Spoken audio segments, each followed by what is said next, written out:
Talladega, it's all about the 3 S's. Speed, speed, and speed.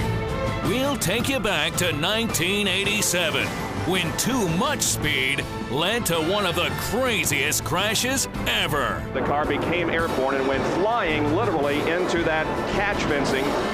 Straight ahead, NASCAR Race Day, built by the Home Depot.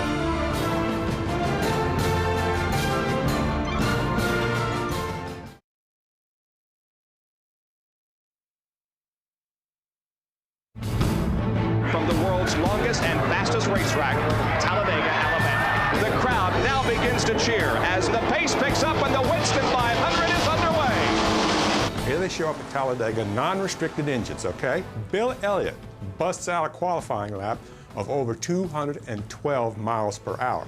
8 drivers exceeded 210 miles per hour. That also constitutes 8 of the 10 fastest laps of qualifying ever in the long history of NASCAR stock car racing.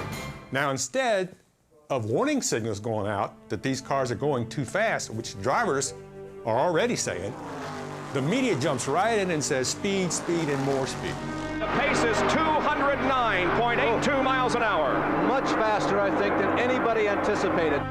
Terry Lingner was producing the race that day. It just so happened that the cameras had just switched over and we were watching Bobby when the accident happened. Oh, we have a problem. Bobby Allison with a horrible crash here on the front stretch. It has torn out a complete section of protective railing separating debris and is collecting other cars. There was a lot of debris in the front stretch. And I saw that car get airborne, and it was the day NASCAR stood still. We thought he had perished right there. There was no doubt about it. I knew I needed to hang on, and I knew that I had to weather this storm. And what happened, the crash ruptured my dry sump oil tank, and I had oil in my eyes, and it blew all in my face and got inside my goggles and all over me, in my eyes and everything, and so I couldn't see. There goes Darrell Waltrip. And Bobby's car goes airborne. The crankshaft had broken off, and it was headed right for my car, and it hit the roof and knocked a big hole in the roof and broke out my windshield. In the broadcast booth, Bob and Larry immediately know this is serious, serious trouble. Not only for Bobby was Harold Kinder injured up in the flag stand. I went right under that flag stand, and he never missed a beat waving that flag, you know what I mean? He has torn out a whole large area of guardrail. There it is, protecting the crowd from the racetrack, and he came very, very close to going into the stands. They loaded me in the ambulance and started the wrong way around the racetrack to go to the infield hospital, the infirmary in the infield. And so I said, well, they're driving me this way so I don't see all those dead people laying out there in the track because I knew that I'd gone into that fencing. We're concerned about some spectators who may have been hit by flying debris.